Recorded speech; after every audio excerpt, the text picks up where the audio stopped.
Prière, méditation, retraite, introspection. Prier semble être le propre de l'homme religieux. Seul ou en groupe, l'homme s'adresse à son Dieu, parfois à ses dieux. Alors me direz-vous, voilà bien un domaine où nous sommes tous égaux devant Dieu. Trêve de plaisanterie et essayons plutôt d'y voir clair. Qu'est-ce que prier dans la tradition juive? D'où vient cette tradition? Qui, quand, comment, pourquoi prie-t-on chez les Juifs? Suivez-moi, je vous en prie.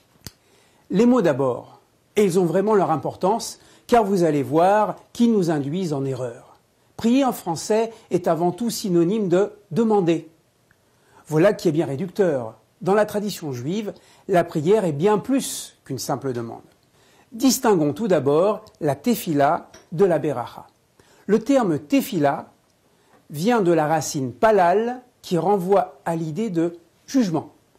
Pour dire prier en hébreu, on dit leitpalel, ce qui signifie littéralement se juger. La prière serait donc en premier lieu une sorte d'examen de conscience, de retour critique sur soi. Durant la prière, l'homme prend conscience de sa fragilité, de sa place dans l'univers et du caractère éphémère de sa vie. Il reprend sa réelle dimension et du même coup crée le vide nécessaire à la manifestation de la dimension divine. La racine beracha, que l'on traduit maladroitement par bénédiction, relève du vocabulaire du jardinage. En l'occurrence, cela désigne une bouture qui consiste à cloner une plante à partir d'une autre, en quelque sorte à faire deux plantes à partir d'une. On perçoit tout de suite la notion de démultiplication, d'agrandissement propre à la bénédiction.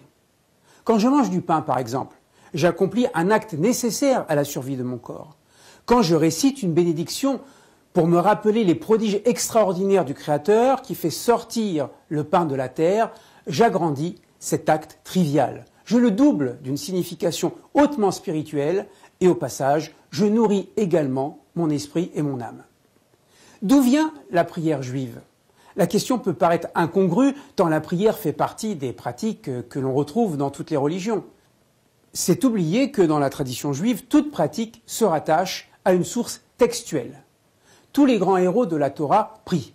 Abraham, qui intervient pour les habitants de Sodome ou pour guérir le roi Abimelech, Jacob, qui prie pour obtenir son pain quotidien ou son vêtement, puis plus tard pour être sauvé de la main de son frère Ésaü, Moïse, qui prie pour la guérison de sa sœur Myriam, et bien entendu le chantre de la prière dans la Bible, le roi David et ses célèbres psaumes. Certes, les héros de la Bible prient, mais qu'est-ce qui nous oblige à prier? L'obligation de prier tire sa source de l'un des plus importants textes du judaïsme, le Shema Israël, à propos duquel je vous renvoie vers un autre de nos clips Aleph Bet. Le Shema nous enjoint de servir Dieu de tout notre cœur. Et les sages de dire, le service du cœur, en hébreu Avoda Shebalev, c'est la prière. Une expression que l'on peut aussi traduire par le travail du cœur. De même que l'homme travaille la terre pour en tirer sa nourriture et nourrir son corps, de même par le travail de la prière, nous nourrissons notre âme. L'idée de travail induit aussi la participation de tout mon être, de ma pensée, de mon affect et de mon corps, d'où parfois ce balancement du corps durant la prière. En d'autres termes, la prière n'est pas une méditation éthérée, purement spirituelle, mais un réel travail sur soi. Jusqu'à la destruction du temple, la prière était un peu une affaire personnelle. Chacun priait comme il l'entendait, en fonction de ses besoins, de son inspiration du moment. C'était alors une pratique assez spontanée, sans codification, règles à suivre et textes clairement établis.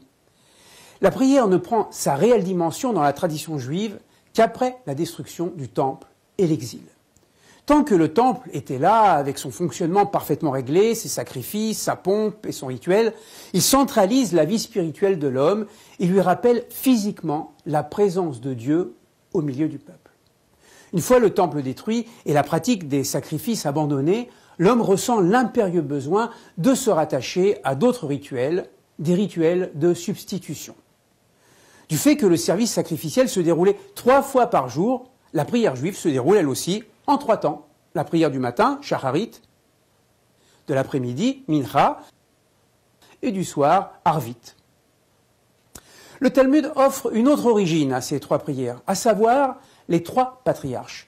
Abraham, le matin d'Israël, fonde la prière du matin. Isaac, plus discret, offre la prière de l'après-midi qui commence après le zénith. Jacob, l'homme de l'exil et de la nuit, fonde la prière du soir. C'est lors de la prière du matin que l'on porte les téphilines, ces boîtiers noirs que l'on attache avec des lanières sur le bras et sur la tête. Là aussi, je vous renvoie à un autre clip de notre série sur le sujet. Comment prie-t-on ?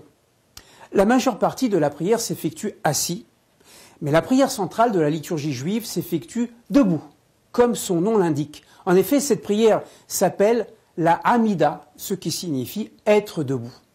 Debout, c'est-à-dire dans la posture de l'homme qui se redresse sur ses deux jambes, contrairement aux animaux. Cela signifie aussi que l'homme se tient debout devant Dieu, qui lui fait face, qu'il dialogue avec lui, en quelque sorte, sans être écrasé par lui. La prière juive ne laisse que peu de place à des notions d'affliction, de pénitence et d'autoflagellation. Je laisse de côté le rituel très particulier du jour unique de Kippour. La langue de la prière. En général, on prie en hébreu, la langue de la Torah. Mais si on ne sait pas l'hébreu, on peut prier en français ou dans sa langue maternelle. D'ailleurs, certaines prières qui occupent une place centrale dans la liturgie sont parvenues jusqu'à nous parce qu'elles étaient dites en araméen. Je pense au Kaddish, prière centrale de la tradition. Il faut savoir qu'à l'époque du Deuxième Temple, l'araméen était le langage populaire des Juifs qui ne savaient pas lire ni même comprendre l'hébreu. À qui s'adresse-t-on ? La réponse peut aller de soi, on s'adresse à Dieu. À un Dieu d'ailleurs que l'on tutoie, puisque le vouvoiement n'existe pas en hébreu. Mais ce qui semble aller de soi a son importance. On ne s'adresse ni à des anges, ni à des saints, ou à un quelconque intermédiaire. Dans le judaïsme, la relation à Dieu se fait en direct, en live, comme on dit aujourd'hui. Quel est le contenu de la prière juive ? Il existe trois types de prières. Les louanges, les prières de demande et les prières de reconnaissance. La plupart des offices suivent scrupuleusement cet ordre qui est bien naturel quand on entend demander quelque chose à quelqu'un. Les prières ont été écrites et formalisées à travers les âges. Certaines sont des œuvres poétiques d'une rare richesse. Qui prie ? Tout le monde est concerné par la prière. Les hommes, les femmes, les personnes âgées et même les enfants. Bien qu'ils ne soient pas astreints au respect des commandements avant la bar mitzvah ou la bat mitzvah. La prière est l'une des toutes premières leçons que l'on enseigne aux enfants en même temps que la lecture de l'hébreu. Dans les synagogues orthodoxes, les hommes et les femmes sont séparés physiquement par ce qu'on appelle une méritza, un rideau, une séparation.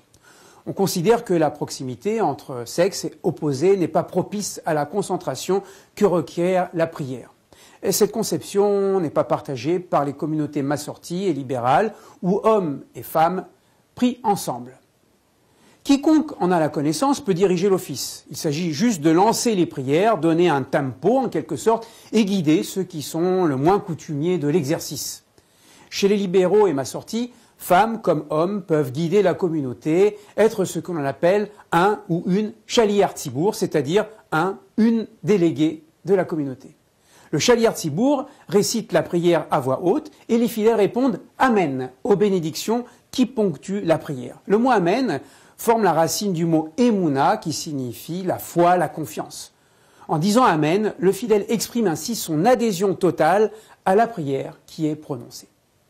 La prière est-elle un acte individuel ? Disons que la prière juive est un acte individuel qui s'exprime en communauté. En effet, la prière relève de l'intime, du rapport personnel à Dieu, mais elle se rattache aussi toujours à la dimension collective du peuple d'Israël. D'où la valeur du minyan, du nombre de 10 adultes requis pour réciter certaines prières, comme le Kaddish, ou pour faire la lecture publique de la Torah. Quiconque a assisté à un office juif a forcément ressenti cet élan collectif, spontané, parfois brouillon même, qui porte tous les membres de la communauté dans un même mouvement. Quel lieu pour la prière ? Vous avez peut-être vu ces juifs dans une salle d'attente d'aéroport, au détour d'une rue ou une salle de réunion, s'abstraire un moment du monde pour faire la prière. En fait, on peut prier partout, sauf dans des lieux nauséabonds ou indécents. Mais évidemment, le lieu idéal reste la synagogue, qui est la traduction littérale en grec de l'hébreu Bet HaKnesset, la maison de l'Assemblée. Durant la prière, on s'oriente toujours vers Jérusalem, centralité physique et spirituelle du peuple juif. Mais tout cela est une affaire de rituel, vous l'avez bien compris. C'est en soi-même que l'on trouve le meilleur, le seul endroit pour prier.